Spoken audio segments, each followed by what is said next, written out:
আমি আর আমার মেয়ে মনীষ আমরা দুজনে মিউজিয়ামের গার্ডেনে অনেকক্ষণ ঘোরাঘুরি করার পরে আমরা ভাবলাম আমরা এখন ডিনার খাবো। তো আমরা একটা থাই রেস্টুরেন্টে গেলাম, ওখানে আমরা থাই ফুড অর্ডার করলাম খাওয়ার জন্য।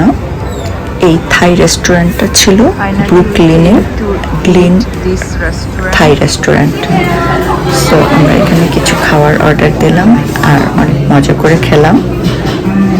এই রেস্টুরেন্টটা অনেক বিজি ছিল, আমাদেরকে খাওয়ার জন্য ওয়েট করতে হলো হাফ অ্যান আওয়ার, তবে খাবারটা অনেক মজার ছিল।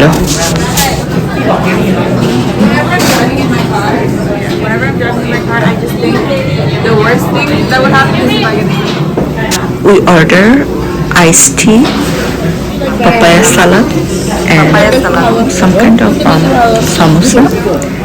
Then we took big whole fish fry. That fish fry was special.